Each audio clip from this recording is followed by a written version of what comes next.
Take one. We're diving deep into one of the most explosive political sagas in modern history.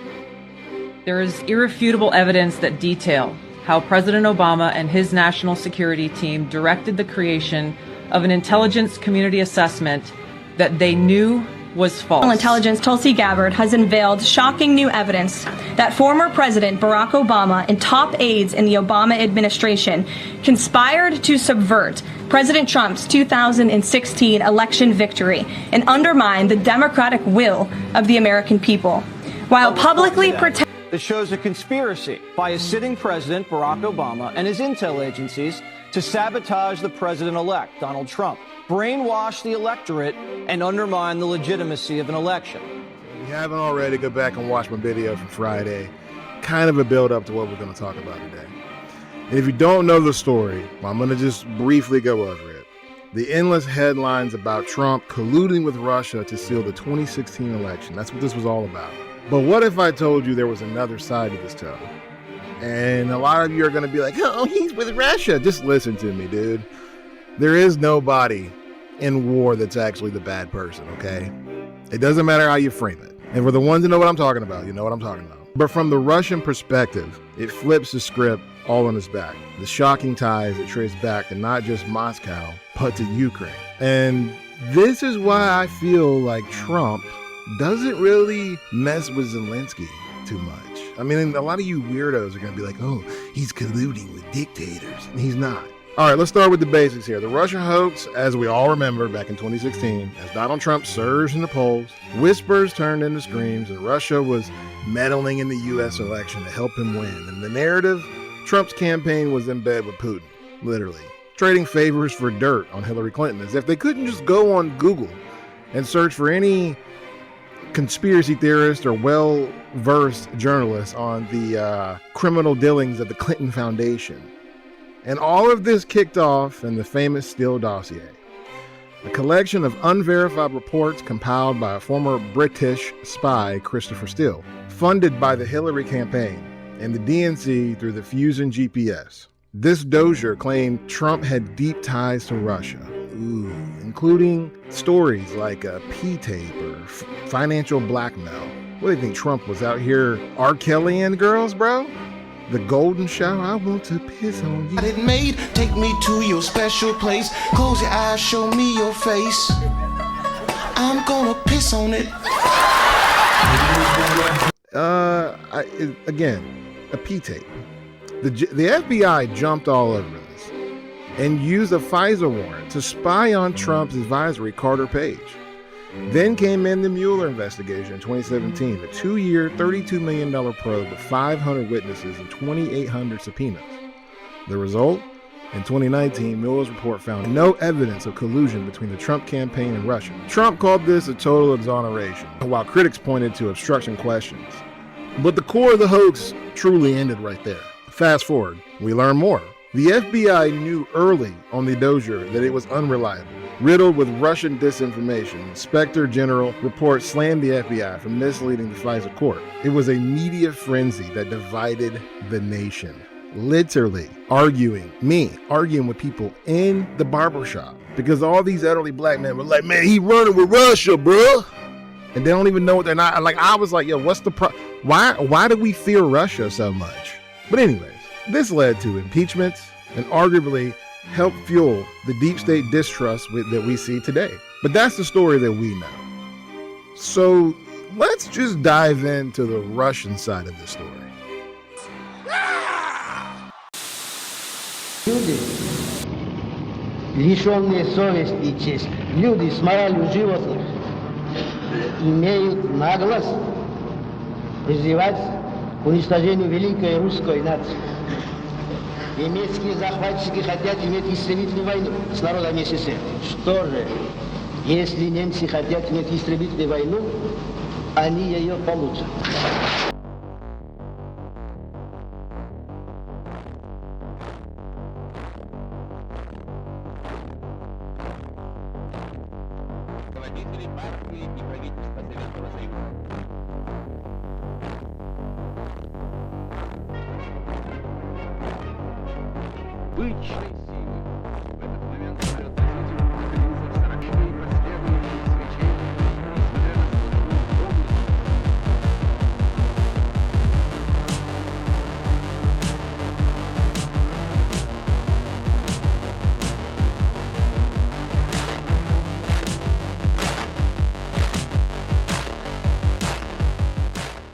story. Soviet President Mikhail Gorbachev has been removed from power, and there are tanks now in the streets of Moscow.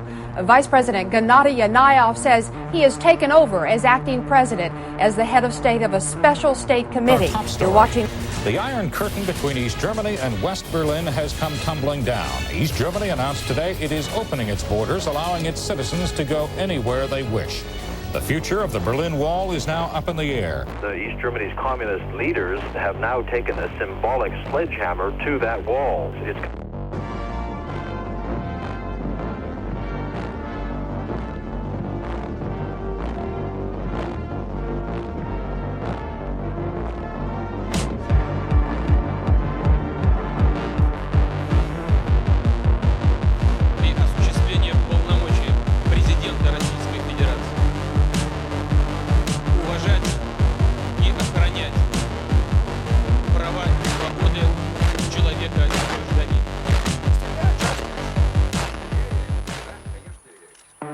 Do I like everything he says? No. And I suspect he doesn't like everything I say.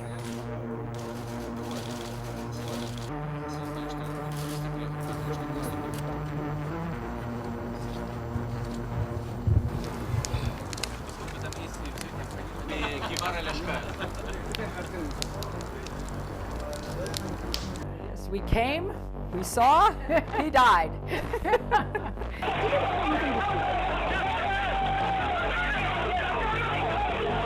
Yanukovych is meeting with his Russian counterpart Vladimir Putin at the Kremlin on Tuesday. There may be money on the table that could help fend off an economic crisis in Ukraine in exchange for freezing a trade deal with the European Union. But that may add fuel to anti-government protests in Ukraine, this is your moment. Народи українські, це ваш момент. This is about you.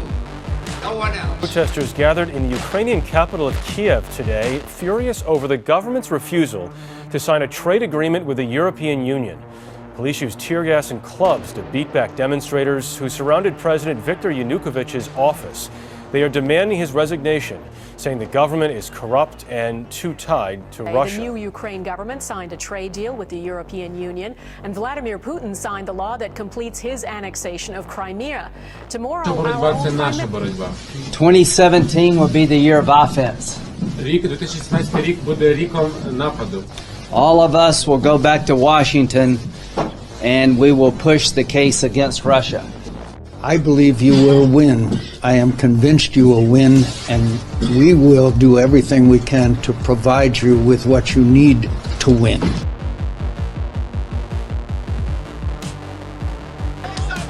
Volodymyr Zelensky arrived to his inauguration on foot.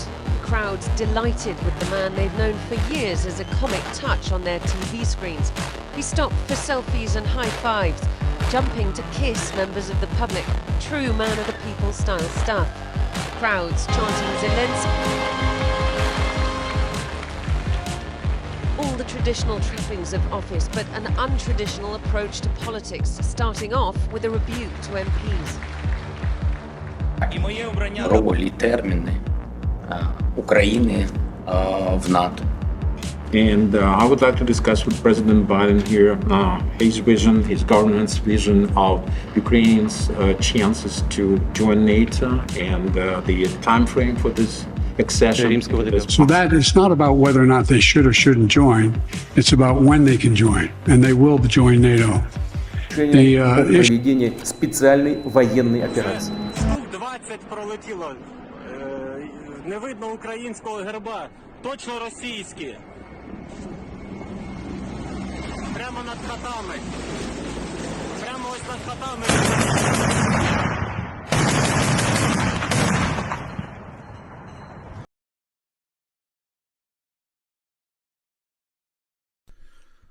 From Moscow's viewpoint, the Russian hoax wasn't about Trump colluding with them.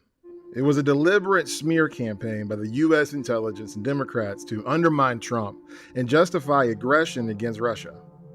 Russian officials, including Putin himself, have repeatedly called it nonsense and fake news designed to poison U.S.-Russia relations.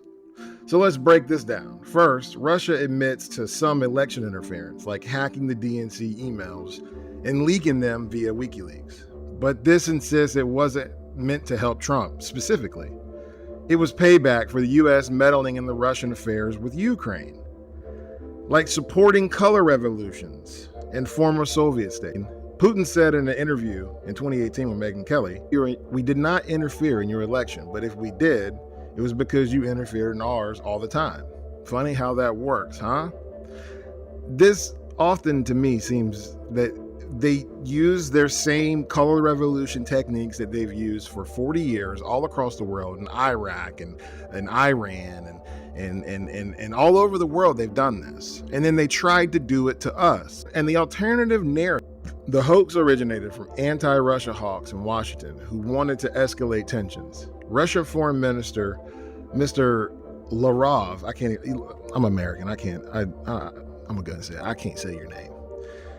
Russian Foreign Minister Prime Minister Sergei Lavrov claimed the Steele dossier was planted with false information from Russian sources who actually were double agents and anti-Putin. Sputnik News, yeah, state-run, argues the whole thing was a deep state op to ramp up sanctions and NATO expansion, hurting Russia's economy. What do the Russians say really happened, though? They point fingers back at the US for starting the info war, and they're telling the FBI and the CIA fabricated ties using shaky sources. For instance, Igor, a Steele dossier source, was a Russian analyst in the US with booking ties. And later charged by the Durham probe for lying to the FBI. And Russians claim that Igor fed disinformation to Steele, possibly on purpose to steer chaos. Putin has mocked all of this publicly. In a 2020 speech, he said, the Russian collusion delusion was invented to excuse Hillary's loss and distract from real issues. Russian media like RT portrays Mueller as a puppet, and the hoax is evidence of American hypocrisy. After all, the US has interfered in over 80 elections worldwide since World War II, per their count. But this is not just talk. Russia responded with countermeasures, expelling US diplomats, ramping up their own propaganda, and hacking back. They say the hoax was a part of a broader hybrid war, where accusations of collusion justified billions in military aid to Ukraine and elsewhere, encircling Russia. In short, from their side, it wasn't a hoax on Trump. It was a hoax on the world to paint Russia as an internal. Is why Donald Trump just doesn't respect Europe, and he does not respect Zelensky. And me being me, and being the Promethean Action fanboy that I am, shout out to Promethean Action, I think that the real elites of the world run the world from a particular part of the world that is a city called London, where the central banking system, everything filters through there. The narcotics traffic in the world started with which country? It started with Europe. But I've often wondered why Donald Trump does not respect Zelensky and doesn't really have much respect for the European powers. I mean, in a elementary school or high school class, you would think that they're all of our friends post-World War II. But World War II was so long ago, right? The Cold War's been over for almost over 30 years, right? So what are all these obsessions and ties with keeping Russia where they're at? And let's not forget that it was us and England that ran the coup in Ukraine in 2014 that led to Putin invading in 2021. And he basically just said, like what I just said, is the reason he did it was because, well, if you interfered in our elections and our progress, we're going to interfere in yours. But they didn't do it to help Trump. It was done to hurt the people that caused the strife with Gaddafi, who was Putin's best friend. And do you see where we're going with this? Ben, the Russian hoax might have had a Ukrainian accent, I'm not going to lie. Remember in 2016, Ukraine was ground zero for U.S. proxy battles at the 2014 Maidan Revolution, which Russians blamed. Enter the ties. Several threads suggest that Ukrainian officials and operatives fed anti-Trump info, blending into the Russian narrative. First up, Paul Manafort, Trump's campaign chair, in 2016, a black ledger surfaced in Ukraine alleging that Manafort took millions in off-book payments from pro-Russian Ukrainian politicians. It came from Ukraine's National Anti-Corruption Bureau and was leaked to the New York Times. Manafort resigned, kickstarting scrutiny on Trump's Russia ties. But was it legit? Investigators later showed parts were forged and exaggerated. Anti-crime and the National Anti-Corruption Bureau had close ties to the U.S. Embassy under delete that. Then there's Alexander, a DNC consultant. Reports point from Politico and others reveal she worked with Ukrainian officials to dig dirt up on Trump, including Ukrainian. Chalupa met with the Ukrainian embassy staff in Washington, D.C., who provided the info on but twisted target Trump. She even briefed the DNC on Russian Trump connections months before the dossier. Durham's 2023 report blew all of this open, though. It highlighted how Ukrainian intelligence might have influenced the FBI's Crossfire effort. A 2016 meeting where Ukrainian businesswoman Konstantin Kilimnik labeled a Russian agent met Manafort. But Kilimnik had U.S. department ties and was feeding info. Russians claim Ukraine amplified this to make it look like collusion. Even the Steele dossier, some sources trace back to Ukrainian oligarchs Pinbook. Enter Viktor Pinkuk, a Clinton Foundation donor who hosted events where anti-Trump information Zelensky, and in the 2019 Trump-Zelensky call, that impeachment stemmed from Trump asking about Ukrainian election meddling, which he believed was real interference and not Russia. From the alternative view, Ukraine wasn't innocent. They were players, possibly coordinating with Democrats to sabotage Trump, who was seeing media hammers, and Russian media hammers this. The hoax came from Kiev, not Moscow, to deflect blame. Whether the NABU leaks or Chalupa's network or shared intel, these ties suggest the Russian hoax had a Ukrainian engine, fueling the narrative to secure the U.S. aid against Russia. So there you have it, the Russia hoax recap. Russia's defiant alternative story and the shadowy Ukrainian connections that might rewrite the whole saga. Was it all a grand setup? You decide, man. I think at the end of the day, we were all played like fools. And it's all starting to make sense. Go look at the interactions between Trump and Ukraine. Look how he lets Putin come in compared to Zelensky. It's because he knows that most of this hoaxing came out of that country. But that's just what I think. I'm just reading the evidence here.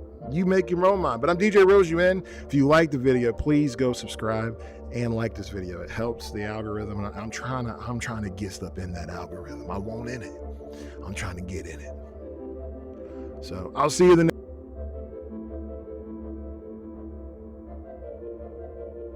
And Michigan! And then we're going to Washington, D.C. to take back the White House! Yeah!